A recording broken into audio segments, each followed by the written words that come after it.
श्रीगणेशाय नमः। वागर्थाविव सम्पृक्तौ वागर्थप्रतिपत्तये जगतः पितरौ वन्दे पार्वती परमेश्वरौ। श्रीमद्भागवत महापुराण तृतीय स्कंध पंचम अध्याय। विदुर जी का प्रश्न और मैत्री जी का सृष्टि क्रम वर्णन। ओम नमो भगवते वासुदेवाय। श्रीशुक उवाच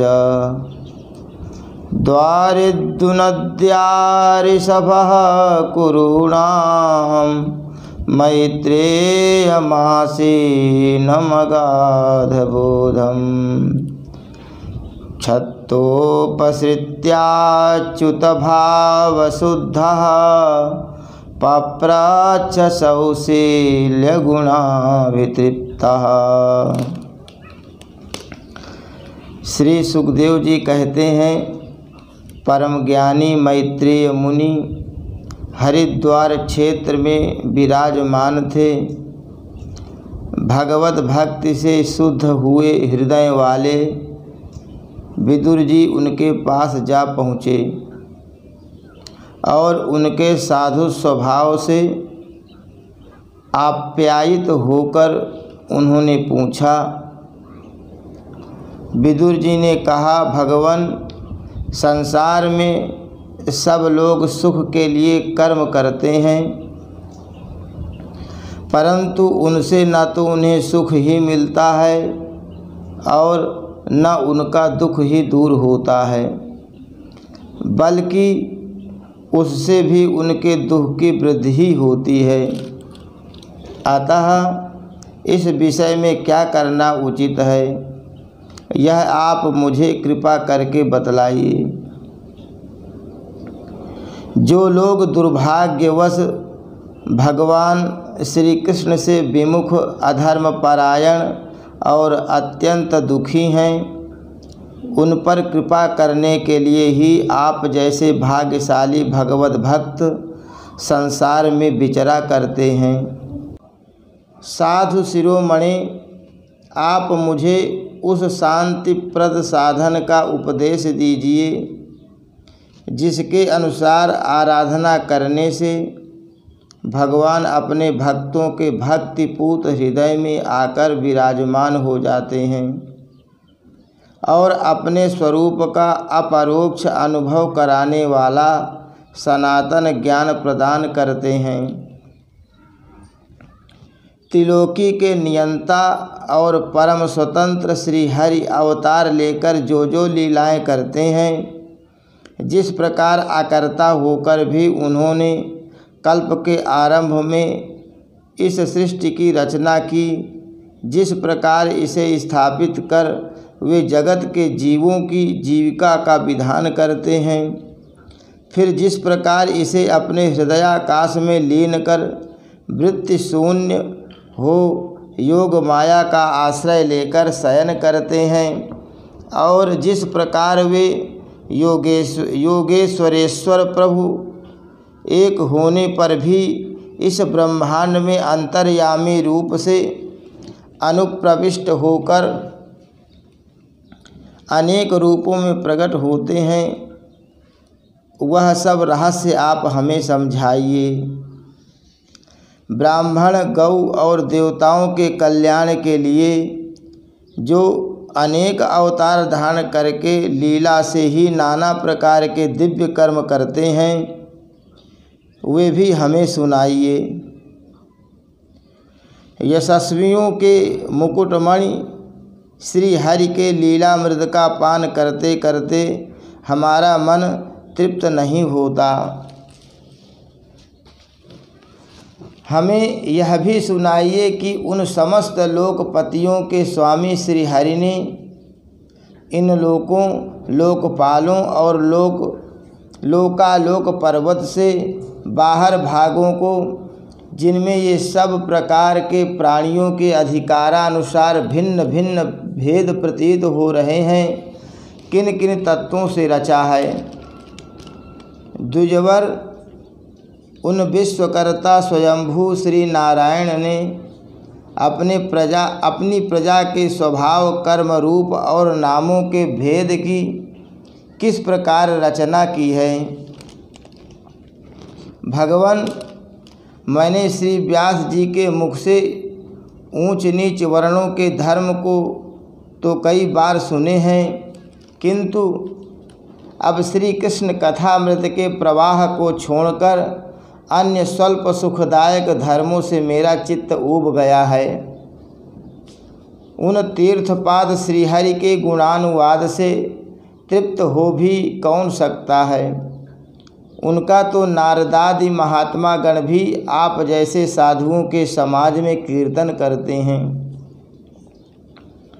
तथा जब ये मनुष्यों के कर्ण रंध्रों में प्रवेश करते हैं तब उनकी संसार चक्र में डालने वाली घर गृहस्थी की आसक्ति को काट डालते हैं। भगवान, आपके सखा मुनिवर कृष्णद्वैपायन ने भी भगवान के गुणों का वर्णन करने की इच्छा से ही महाभारत रचा है। उसमें भी विषय सुखों का उल्लेख करते हुए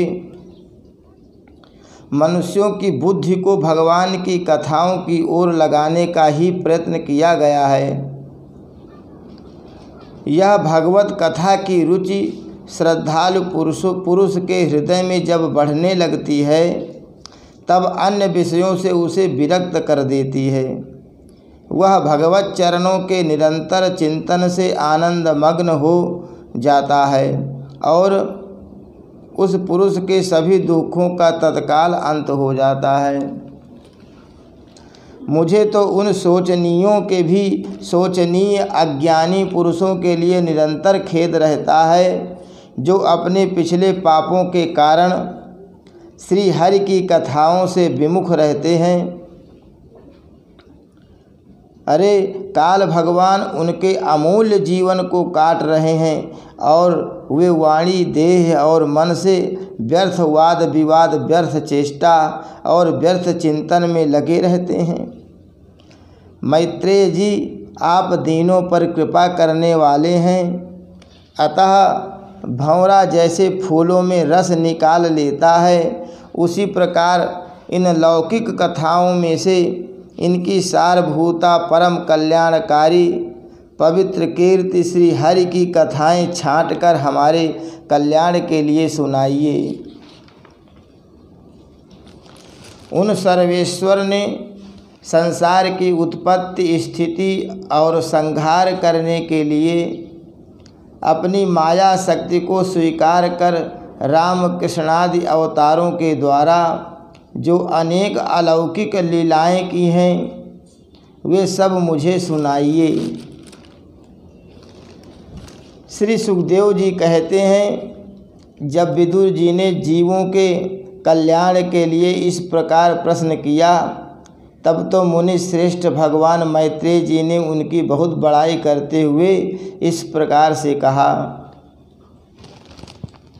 श्री मैत्रेय जी बोले, साधु स्वभाव विदुर जी, आपने सब जीवों पर अत्यंत अनुग्रह करके यह बड़ी अच्छी बात पूछी है।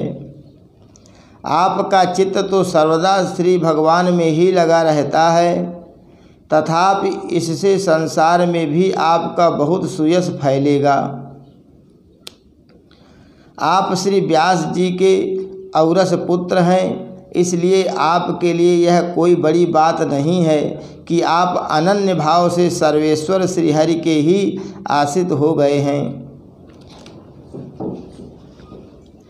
आप प्रजा को दंड देने वाले भगवान यम ही हैं। मांडव्य ऋषि का शाप होने के कारण ही आपने श्री व्यास जी के वीर से उनके भाई विचित्र वीर की भोग पत्नी दासी के गर्भ से जन्म लिया है। आप सर्वदा ही श्री भगवान और उनके भक्तों को अत्यंत प्रिय हैं, इसीलिए भगवान निज धाम पधारते समय मुझे आपको ज्ञानोपदेश करने की आज्ञा दे गए हैं। इसलिए अब मैं जगत की उत्पत्ति, स्थिति और लय के लिए योग माया के द्वारा विस्तारित हुई भगवान की विभिन्न लीलाओं का क्रमशः वर्णन करता हूँ। सृष्टि रचना के पूर्व समस्त आत्माओं के आत्मा एक पूर्ण परमात्मा ही थे। न दृष्टा था न दृश्य। सृष्टि काल में अनेक वृत्तियों के भेद से जो अनेकता दिखाई पड़ती है वह भी वही थे, क्योंकि उनकी इच्छा अकेले रहने की थी। वे ही दृष्टा होकर देखने लगे, परंतु उन्हें दृश्य दिखाई नहीं पड़ा, क्योंकि उस समय वे ही अद्वितीय रूप से प्रकाशित हो रहे थे। ऐसी अवस्था में वे अपने को असत के समान समझने लगे। वस्तुतः वे असत नहीं थे, क्योंकि उनकी शक्तियाँ ही सोई थीं। उनके ज्ञान का लोप नहीं हुआ था। यह दृष्टा और दृश्य का अनुसंधान करने वाली शक्ति ही कार्य कारण रूपा माया है। महाभाग विदुर जी, इस भावाभाव रूप अनिर्वचनीय माया के द्वारा ही भगवान ने इस विश्व का निर्माण किया है। काल शक्ति से जब यह त्रिगुणमयी माया क्षोभ को प्राप्त हुई, तब उन इंद्रियातीत चिन्मय परमात्मा ने अपने अंश पुरुष रूप से उसमें चिदाभास रूप बीज स्थापित किया। तब काल की प्रेरणा से उस अव्यक्त माया से महत्तत्व प्रकट हुआ। वह मिथ्या अज्ञान का नाशक होने के कारण विज्ञान स्वरूप और अपने में सूक्ष्म रूप से स्थित प्रपंच की अभिव्यक्ति करने वाला था। फिर चिदाभास गुण और काल के अधीन उस महत्तत्व ने भगवान की दृष्टि पड़ने पर इस विश्व की रचना की। रचना के लिए अपना रूपांतर किया। महत्तत्व के विकृत होने पर अहंकार की उत्पत्ति हुई, जो कार्य अधिभूत, कारण अध्यात्म और कर्ता अधिदैव रूप होने के कारण भूत, इंद्रिय और मन का कारण है। वह अहंकार वैकारिक, सात्विक, तेजस, राजस और तामस भेद से 3 प्रकार का है। अतः अहं तत्व में विकार होने पर वैकारिक अहंकार से मन और जिनसे विषयों का ज्ञान होता है वे इंद्रियों के अधिष्ठाता देवता हुए। तेजस अहंकार से ज्ञानेंद्रियां और कर्मेंद्रियां हुई तथा तामस अहंकार से सूक्ष्म भूतों का कारण शब्द तन्मात्र हुआ और उससे दृष्टांत रूप से आत्मा का बोध कराने वाला आकाश उत्पन्न हुआ। भगवान की दृष्टि जब आकाश पर पड़ी तब उससे फिर काल, माया और चिदाभास के योग से स्पर्श तन्मात्र हुआ और उसके विकृत होने पर उससे वायु की उत्पत्ति हुई।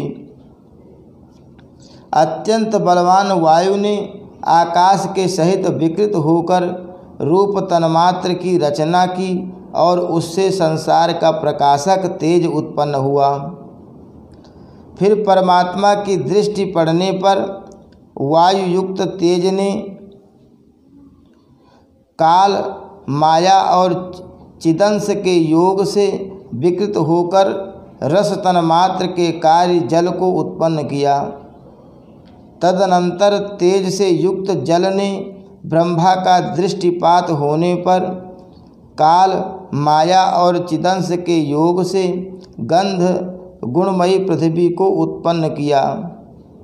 विदुर जी, इन आकाशादि भूतों में से जो जो भूत पीछे पीछे उत्पन्न हुए हैं उनमें क्रमशः अपने पूर्व भूतों के गुण भी अनुगत समझने चाहिए। ये महत्तत्वादि के अभिमानी विकार विक्षेप और चेतनांश विशिष्ट देवगण श्री भगवान के ही अंश हैं, किंतु पृथक पृथक रहने के कारण जब वे विश्व रचना रूप अपने कार्य में सफल नहीं हुए, तब हाथ जोड़कर भगवान से कहने लगे। देवताओं ने कहा, देव, हम आपके चरण कमलों की वंदना करते हैं।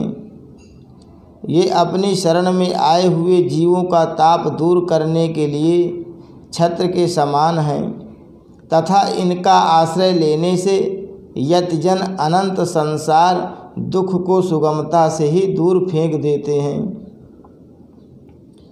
जगत कर्ता जगतीश्वर इस संसार में तापत्रय से व्याकुल रहने के कारण जीवों को जरा भी शांति नहीं मिलती। इसलिए भगवान, हम आपके चरणों की ज्ञानमयी छाया का आश्रय लेते हैं। मुनिजन एकांत स्थान में रहकर आपके मुख कमल का आश्रय लेने वाले वेद मंत्र रूप पक्षियों के द्वारा जिनका अनुसंधान करते रहते हैं तथा जो संपूर्ण पाप नाशिनी नदियों में श्रेष्ठ श्री गंगा जी के उद्गम स्थान है, आपके उन परम पावन पाद पद्मों का हम आश्रय लेते हैं। हम आपके चरण कमलों की उस चौकी का आश्रय ग्रहण करते हैं जिसे भक्तजन श्रद्धा और श्रवण कीर्तनादि रूप भक्त से परिमार्जित अंतःकरण में धारण करके वैराग्य पुष्ट ज्ञान के द्वारा परम धीर हो जाते हैं।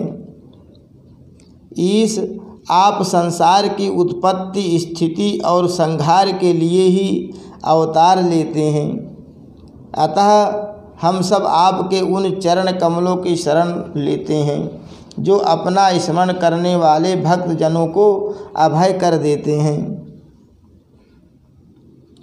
जिन पुरुषों का देह गेह तथा उनसे संबंध रखने वाले अन्य तुच्छ पदार्थों में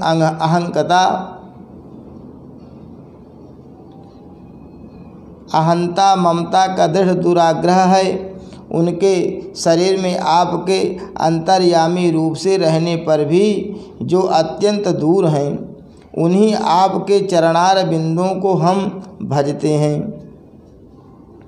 परम यशस्वी परमेश्वर इंद्रियों के विषयाभिमुख रहने के कारण जिनका मन सर्वदा बाहर ही भटकता रहता है, वे पामर लोग आपके विलासपूर्ण पाद विन्यास की शोभा के विशेषज्ञ भक्तजनों का दर्शन नहीं कर पाते। इसी से वे आपके चरणों से दूर रहते हैं। देव, आपके कथामृत का पान करने से उमड़ी हुई भक्ति के कारण जिनका अंतःकरण निर्मल हो गया है, वे लोग वैराग्य ही जिसका सार है, ऐसा आत्मज्ञान प्राप्त करके अनायास ही आपके वैकुंठ धाम को चले जाते हैं। दूसरे धीर पुरुष चित्त निरोध रूप समाधि के बल से आपकी बलवती माया को जीतकर आप में ही लीन तो हो जाते हैं, पर उन्हें श्रम बहुत होता है, किंतु आपकी सेवा के मार्ग में कुछ भी कष्ट नहीं है। आदिदेव, आपने सृष्टि रचना की इच्छा से हमें त्रिगुणमय रचा है, इसलिए विभिन्न स्वभाव वाले होने के कारण हम आपस में मिल नहीं पाते और इसी से आपकी क्रीड़ा के साधन रूप ब्रह्मांड की रचना करके उसे आपको समर्पण करने में असमर्थ हो रहे हैं। अतः जन्म रहित भगवान, जिससे हम ब्रह्मांड रचकर आपको सब प्रकार के भोग समय पर समर्पण कर सकें और जहाँ स्थित होकर हम भी अपनी योग्यता के अनुसार अन्न ग्रहण कर सकें तथा ये सब जीव भी सब प्रकार के विघ्न बाधाओं से दूर रहकर हम और आप दोनों को भोग समर्पण करते हुए अपना अपना अन्न भक्षण कर सकें, ऐसा कोई उपाय कीजिए। आप निर्विकार पुराण पुरुष ही अन्य कार्य वर्ग के सहित हम देवताओं के आदि कारण हैं। देव, पहले आप अजन्मा ही ने सत्वादि गुण और जन्मादि कर्मों की कारण रूपा माया शक्ति में चिदाभास रूप वीर्य स्थापित किया था। परमात्मा देव महत्तत्वादि रूप हम देवगण जिस कार्य के लिए उत्पन्न हुए हैं उसके संबंध में हम क्या करें। हे देव, हम पर आप ही अनुग्रह करने वाले हैं, इसलिए ब्रह्मांड रचना के लिए आप हमें क्रिया शक्ति सहित अपनी ज्ञान शक्ति भी प्रदान कीजिए। हरि शरणम। श्री कृष्णार्पणमस्तु।